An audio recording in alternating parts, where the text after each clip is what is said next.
tried so hard. I tried my very, very best na makakuman ko ang JFK. Gawas na maipon. Yes, ang akong amo.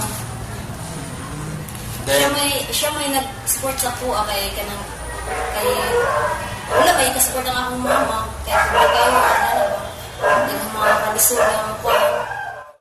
Yes, actually my sister-in-law siya na-support sa aking studies.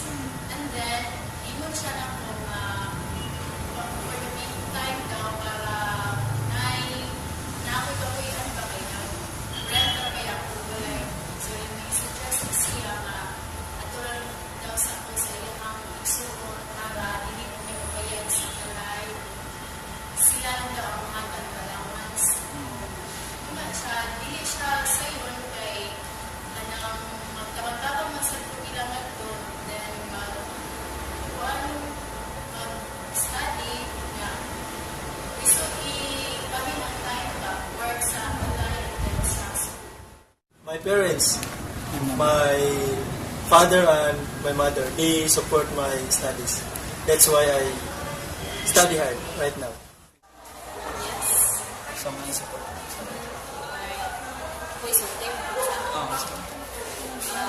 Kuya o nasa ko sponsor para sa tuition. I am also a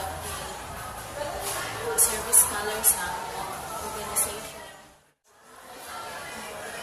Yes. My cousin. Your cousin? Since we are financially depressed. Or unstable. Yes, we think.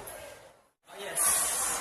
For now, ang mas ko sa studies ang health because sa karon matulog ko sa ila siya ang support sa eskwela sa needs in terms of educational needs of course sa personal needs and food or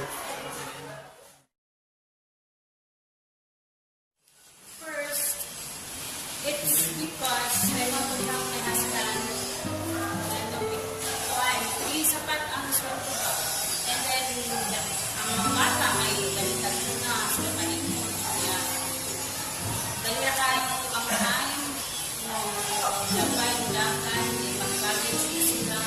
So, gusto kong matabang din siya sa aking husband. Ako ni Paul sa akong pag-eskwela tungod kay sa among mga naagian sa una bitaw nga ng mga since kanang in the year of 2007 nang hinana ba ka ng 2 years and 6 months nagsakit ang akong papa then ang igsoon sa akong mama ba kanang murabi ka wala sila ipaki sa ilang igsoon ba ngayon na bitaw din sila matabang bisag kanang nagkalisod na silang mami ana wala na may pagkaon kanang nag-adto sa ko dito na ako na-realize ba nga wala na person na ako pag-eskwela nga ni ana para makuha na ana Para mas successful kayo. Tulak na ko is number 1 dyan kaya akong family kay isod dyan kaya as in kaya sa tanan mo muna ko ay isuon 8,100 ang naka-eskwela o high school ay ako ra ang college kay kasagaran ko sa uban na pinagawa ng grade 4 ang nagkakaman then ako ra pagbilang sa dito ako wala yung pag-asa ng eskwela na pressure ko ba kay nabinaw ka lang na-time lang na disappoint sila kay sa akin na magabi ako balikan or kaniman hindi ko balikan mismo sa mga Para po sa buwa, gusto na ko matabang ko sa buong mga ginikanan ba.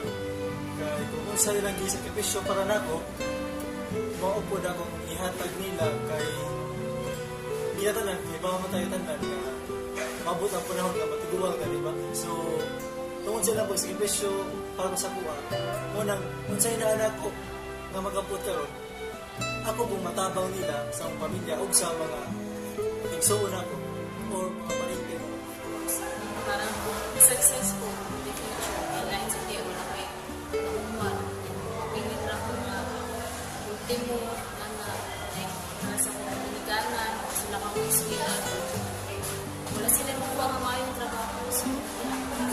para kita naman. Personal study. Kailangan ko mga successful nasa po yung gamitan na diploma wala ko ang maganahan ko ang magkit kaya kung kita ang kanilay to share sa Ginikanan yan Ginikanan reasons why I pursue my studies is that I want to reach my goal, which is to become a teacher. Actually, first of all, this is a good studies, of course, is my family because sila ang nasunduhan ng eskwela ko. They are the reason why I'm motivated to study well. The reason why I need to graduate in this profession that I choose because I want to, I cannot say that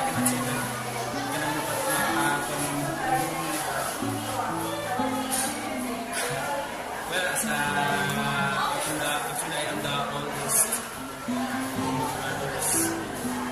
It's my I need to support them in the future.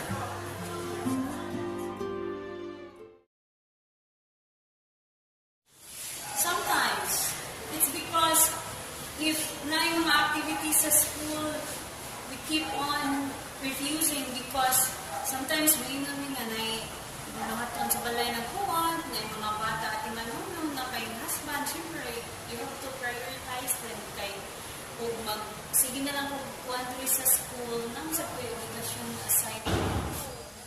Kaya sa ako kay kanang first ako nga dili pa ko binyo so dili jud ko nahadlok nga kanang kuan ang hadlok ko nang sa taas ng akong edad nga eskwela pa ko kay ako man ang pagbuot nga kanang kuan kanang gusto jud ko man eskwela para makatabang ko sa mga ginikanan puhon nga makahuban ko ana makatabaho na ko Usahay, makafeel na sa school, kaning mga group activities ng mga bata, kuyo, feeling mo nga, pwede mo ka, hindi man yung magkabanding nga, kay laylay ang muna ka, kay kanang mag-act sila, like, kanang mga way buot, nyaway, kaya nang wala muna ka, kay nanadali sa time na marag, kuhaan yung likod na yung Yung security guard na part na sa ato ang pagkatao ba.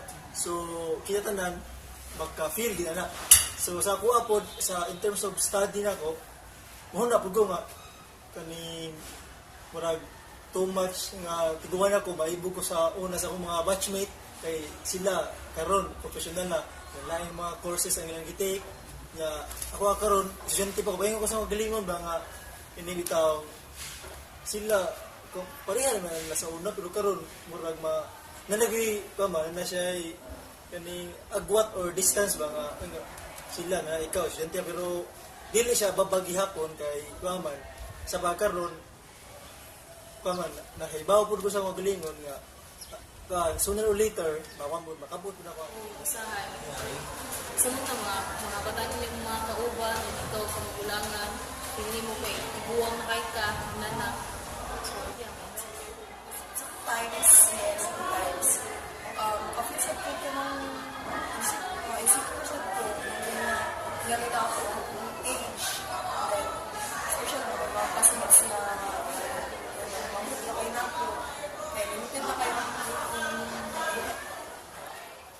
Well, yes, because I'm already 23 and I'm still studying in college. Yeah.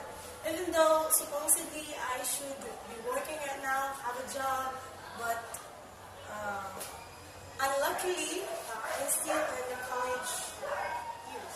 So, actually, I cannot say that insecure yun ko, pero if compare na ko sa akong age sa mga batch na ko, because naman ko na late ko, akong batch karon they are teachers na professionals, teachers, or police, yes, sa akong age karon wala na ko na-achieve ang akong goals na gusto na kuwan as a teacher.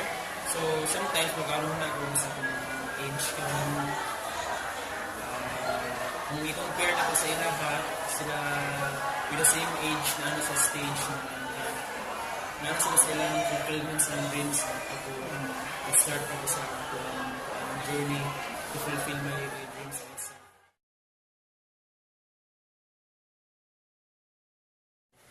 No. Actually, sa ako nga, it's grade no, yung ka, dili na kung eskwela kahit ako makatulitan. Kung nakakay capacity na nakay capability ng maka-eskwela ka din, go, kaya naman. Dili ba na siya magkuhan sa edad lang? If you really want to learn something, then go ahead. If nakakay na makagasto ka, na yung support mo, go ahead. Kay, ano naman, in the long run, yung harap maghapon na siya, it's your own success, walay. And you know, bisag sa tataas na mapanahon, ka ng edukasyon, ngayon mo makuha, walay makakuha ng bisag dili ka pa na, o basta na ang anak, imuha na ito siya. Dili kay kanang para sa ako ano kanang ang pag-eskwela mama na siya gud ang kanang balik kanang stick ba mapunta sa taas bitaw nga makaabot na ka ang imong pangandoy kanang pag-eskwela mo na siya ang handalan bagay mapunta sa imong ambisyon maabot nimo ko na siya. Para din ako bibigyan siya. As long as you are determined na school, kahit hindi ko lang ako para yan. Ay, dito ako nagtutulong na dalahan na sa ako ng sila na alam kayo mga 60 plus na school lagi ako, hindi na learn so much more na dito ka na younger ones. So, dapat ako dyan na na ang edad, hindi siya entrance para po patayin ka sa school. Para sa uban ilang wala ilan ang para sa uban ilang gibati na nga iguwang na sila dili na ulit na mo study kaya na madagan na mga responsibilities pero sa ako karon dili siya pag as long as kana bitaw na kay motivation or determination sa imong kaugalingon ug sa imong gustong makapot sa imong kinabuhi nya doon na po'y penaltyhon nga it's difficult to be a poor but it is very difficult if you have no dreams so ganyan na nagitin kitang tanan doon na gitin pangandoy para makapot na itong atong gustong abot sa kinabuhi. Dili oy nagmabay nakalangtos na matag ko na kita. So dili na that's mga age na successful. It's all about your dreams.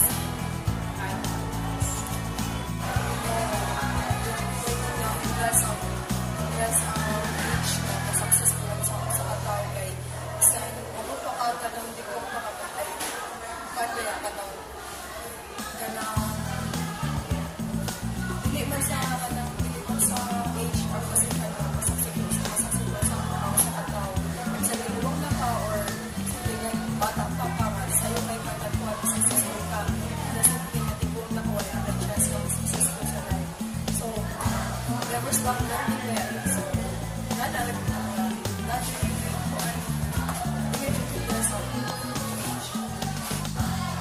Age for me is not a hindrance to success.